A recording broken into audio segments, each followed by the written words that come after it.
Okay, karibu. Inawezekana umejikuta automatic au umeamua kuforce kwamba leo mimi naomba niwe videographer, video editor. Ngoja nikupe story moja ambayo itakusaidia kukuguideline ili uweze kuwa videographer mzuri au video editor mzuri. Mimi nakumbuka kipindi naanza kuwa na passion ya kufanya video editing. Nilikuwa form 2 au form 1. Katikati kwenye transition kutoka form 1 kwenda form 2, kulikuwa kuna study tour. Sasa kundi langu likapangwa kwenda Kinapa. Na mimi nikasema lazima niende nipate picha za mimi na washikaji zangu tukiwepo kule. Nikachukua digital camera. Digital camera zilikuwa zimetoka kwenye digital camera, zile kamera ambazo ulikuwa na uwezo wa kupiga picha na kuona ina display pale nyuma, unapiga picha hapo unamuonyesha mtu ya. So lakini kwa display kanivutia kule kwenye tour, nikasema hivi kwa nini sio record video?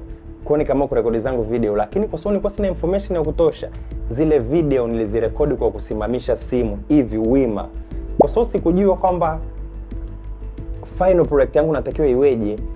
Sikujua kwamba hii dimension ya video yangu inatakiwa iweje, ikanikosti. Mwisho wa siku nilikuja kuleta zile video kwenye kompyuta, video zilikata katikati ya screen hivi. Sasa hivi ni big deal kwamba zitatumika kwenye reels kwenye nini. Lakini mwisho wa siku nilivyoje kuzileta kwenye kompyuta, video zote zilisimama, haikuwa full screen. Kwa hiyo really ni disappoint, lakini kwa sababu ilikuwa ni process ya kujifunza, nilifanya hivyo na movie maker, nikaja kwenye movie maker fanya vitu kwenye library ya shule, wakati wenzangu waenda kufanya assignment za Microsoft Word, kuweka video kwenye kompyuta, kufundishwa jinsi ya kutype na nini. Mimi nilikuwa nafungua movie maker na ninafanya video editing.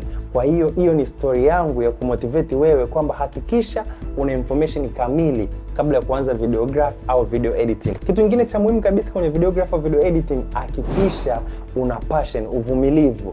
Video editing inahitaji uvumilivu mmoja mkubwa sana na inahitaji muda mwingi.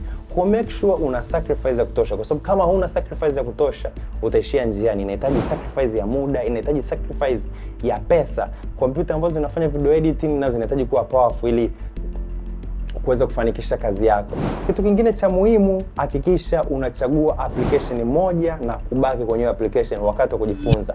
Let's say mimi wakati naanza nilikuwa natumia movie maker, lakini baadaye nikaja nikapata exposure na kukua na kupata kompyuta ambazo zinaweza zaidi, nilihamia kwenye Premiere Pro. Premiere Pro nimekuwa nikitumia tokea naanza mpaka mwaka jana mwezi wa 10 ambapo nimehamia kwenye Final Cut. Kwa hiyo hakikisha una application moja na unajifunza mwanzo mwisho. So kuna application 3 kubwa za video editing. Ya kwanza ni Premiere Pro, ya pili ni Final Cut na ya tatu ni DaVinci Resolve.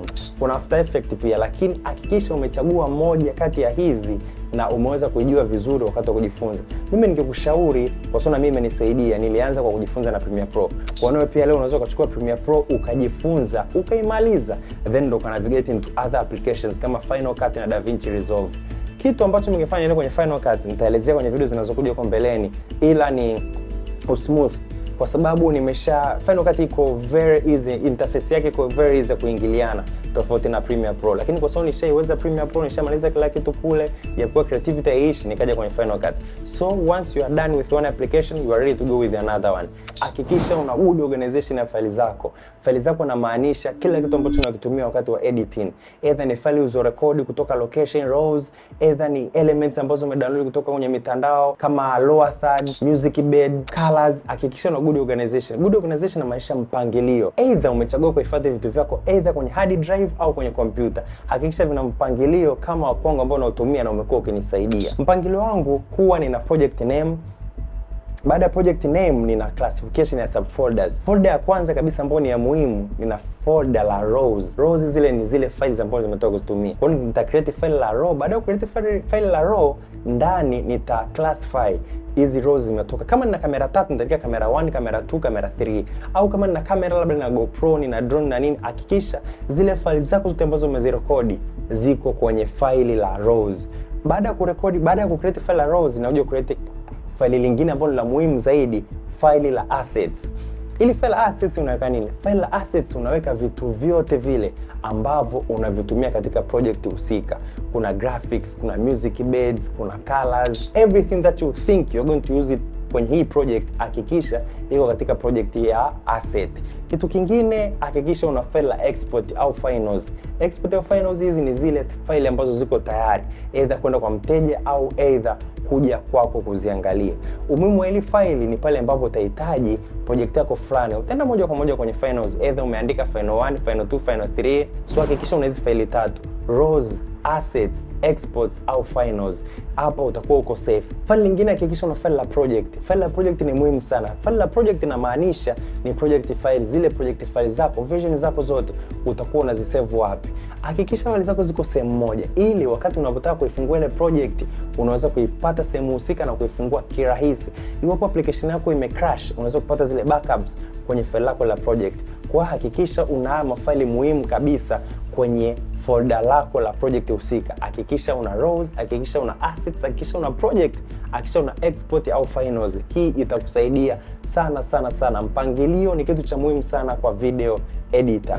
Kitu kingine, hakikisha una watu wanaokuchongea barabara. Watu wanaokuchongea barabara na maanisha role models. Mimi nataka niwe wedding videographer. Kuna watu wako wanafanya wedding umewatanguliza mbele. Bwana, mimi nataka niwe documentary videographer. Ni njia rahisi zaidi ya kujifunza, kwa sababu una room ya kurekebisha makosa kwa kuangalia final product zao wakati unafanya kwako.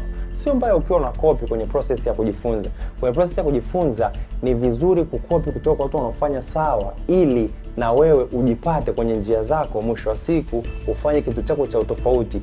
Huwezi kufanya tofauti wakati hujui nini unafanya. Kwa hiyo copy kwa watu ambao wanafanya kama wewe, either ni wa wedding, wafuate Instagram zao, wa follow wanafanya, either ni wa documentary, wa follow, either ni wa music, wa follow, uone product zao, uone na baadhi ya steps wanazofanya. Hii itakuwa njia rahisi na nzuri zaidi kwako kujifunza video editing. Yeah, that's it for today. Leo nilikuwa nakuelezea guideline au mwongozo ambao utakusaidia wewe kuwa videographer au video editor wakati ukiwa unaanza. Hivi vitu ni very basic. Nimetoa mfano, mimi kuna baadhi ya information siko nazo zikanikwamisha mwanzo. Hata kuna mali utakosea, lakini once you have the right information itakusaidia kufika sehemu nzuri. Sijaelezea kuhusu kufanya video editing, sijui video color grading, sijaelezea kuhusu kufanya sijui like the deep video editing. Nimekupa vitu ambavyo ni very basic. Once unavijua hivi, vitakusaidia kufika mbeleni. Kwa hiyo subscribe ili uweze kujua next time nitakuwa naongelea nini. Thank you.